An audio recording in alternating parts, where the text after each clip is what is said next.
North Korea has been ruled by the Kim family for 75 years across 3 generations. Syria's Assad family has held power for 53 years. Vladimir Putin has been running Russia for 25 years and counting. In every one of these countries, the people outnumber the dictator by millions. In North Korea alone, there are 26 million citizens and 1 ruler. So why hasn't anyone removed him? And it's not like it's impossible. In 2011, the Arab Spring swept through the Middle East. Tunisia's dictator was gone in 3 weeks. Egypt's fell in 18 days. Leaders who had held power for decades were suddenly out just like that. Some dictatorships collapse in 3 weeks. Others survive for 75 years. The difference isn't the size of the army. It isn't how much the people know. And it definitely isn't that the people are fine with it.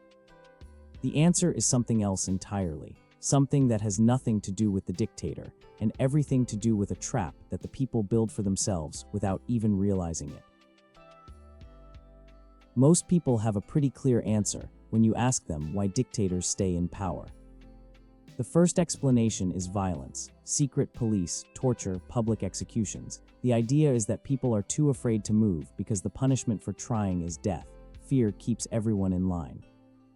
The second explanation is brainwashing, state propaganda, controlled media, manipulated education from childhood. The idea is that people don't revolt because they don't know any better. They've been told their whole lives that the system is normal. The third explanation is simpler and a little harsher. Why don't they just all rise up together? Surely if everyone stood up at once, the dictator couldn't stop them. Some people look at places like North Korea and think, why are they just sitting there? 3 explanations: violence, brainwashing, and passivity. And honestly, all 3 sound reasonable. But there's a problem with each one of them. Let's start with violence. In 2011, Egypt's Mubarak had 300,000 soldiers and 1.5 million police officers.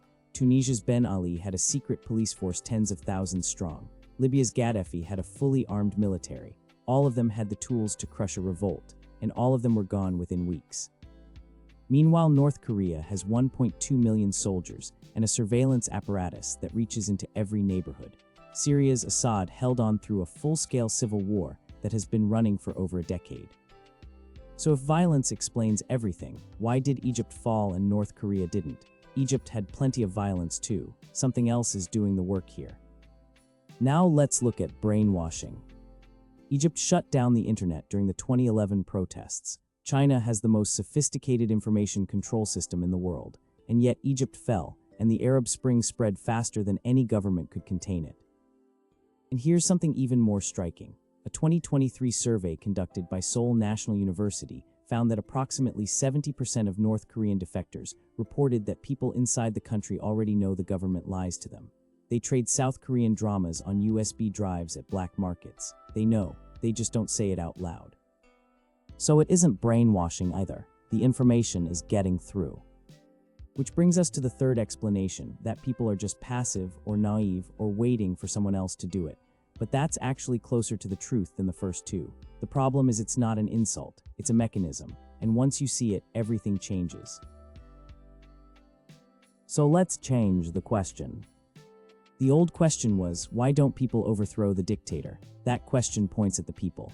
It implies something is wrong with them, that they're too afraid, too ignorant, too passive. But what if nothing is wrong with them at all? What if the real question is this: why is moving together so much harder than moving alone? Because that's actually what a revolution requires. It doesn't require one brave person. It doesn't require everyone to be informed. It requires millions of strangers to coordinate a single action at exactly the same moment, without being able to talk to each other, without knowing who else is coming, and with their life on the line if they get the timing wrong. When you frame it that way, the question stops being about the people and starts being about the situation they're in. Think about what it actually looks like to be a citizen in a country like North Korea. Every single person faces the same 3 choices. The first choice is to join a revolution. The risk is that if you go out into the street and nobody follows you, you get arrested, tortured, and executed. The reward is that if enough people join, you get your freedom. The second choice is to do nothing. The risk is that the oppression continues. The reward is that you stay alive today. The third choice is to cooperate with the regime. The risk is that if a revolution ever succeeds, people will remember. The reward is that right now, today, you get a little more food, a little more safety, a slightly better position. All three choices carry risk, so how does anyone decide?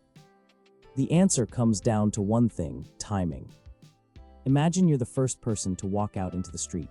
You're alone. The police arrive within minutes. You're taken away. The revolution never starts. You die and nothing changes. Now imagine you're the 1 millionth person to walk out into the street. Behind you, there are already 999,999 people.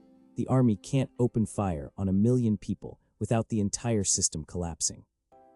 You're essentially safe, and the revolution is already happening with or without you. Same revolution, same cause, same dictator, but the first person to show up dies and the 1 millionth person walks away free. This means a revolution isn't really decided by whether people want to participate. It's decided by who shows up first. Think about a frozen lake in winter. 100 people need to cross it to get to the other side. The first person to step onto the ice has no idea if it will hold. One wrong step and they fall through. The last person to cross has watched 99 people make it safely. They can walk across without a second thought. So who goes first? Nobody wants to. Everyone stands at the edge waiting for someone else to take that first step. And as long as everyone is waiting, nobody crosses. The whole group stays frozen at the edge of the lake. North Korea's 26 million people are standing at the edge of that lake right now. Every single one of them is thinking the same thing.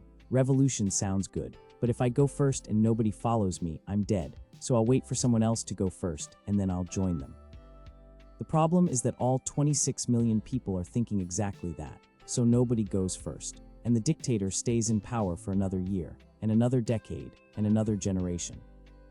In 2011, Egypt's revolution crossed the threshold because Tunisia went first.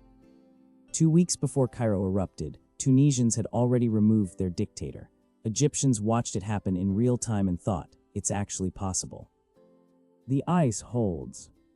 And that was enough to get the first 50,000 people into the streets. Once 50,000 were out, another 200,000 came. Once 200,000 were out, 1 million came. Once 1 million were in Tahrir Square, the army couldn't fire, and Mubarak was gone in 18 days.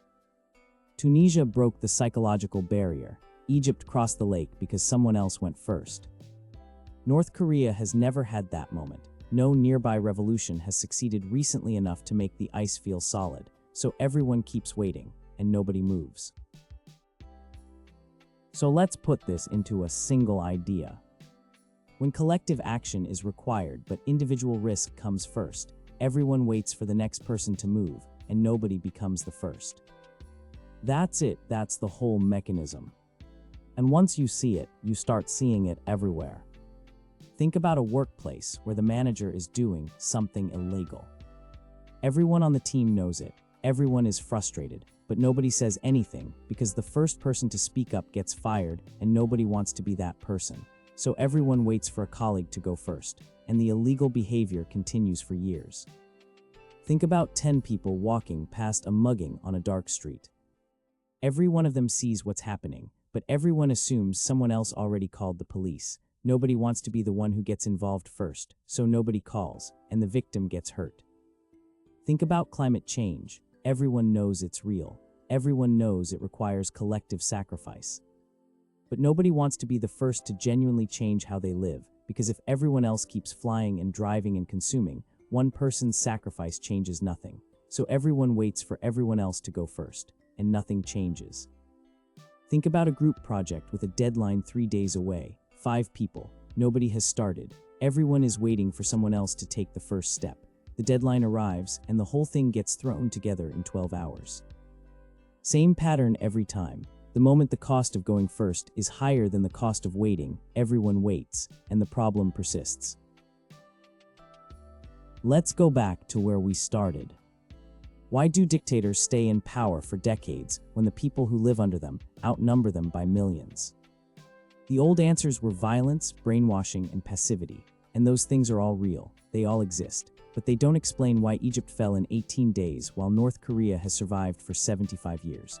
They don't explain why a dictator with 1 million soldiers can be toppled by a crowd, while a dictator with fewer soldiers holds on indefinitely. The real answer is simpler and harder at the same time. Dictators don't survive because they're more powerful than their people. They survive because every single citizen is waiting for someone else to go first. And as long as nobody goes first, the whole system stays exactly where it is. North Korea has 26 million people. The number who genuinely support Kim Jong Un is almost certainly a tiny fraction of that. But the Kim family has been in power for 75 years, not because they overpowered 26 million people, but because they understood one thing that their citizens haven't been able to solve. You don't need to stop a revolution, you just need to stop the first person. If nobody goes first, nobody goes second. If nobody goes second, nobody goes third. And 75 years pass without a single day where the first person appeared. The dictator doesn't need to be stronger than 26 million people. He just needs the first person to never show up.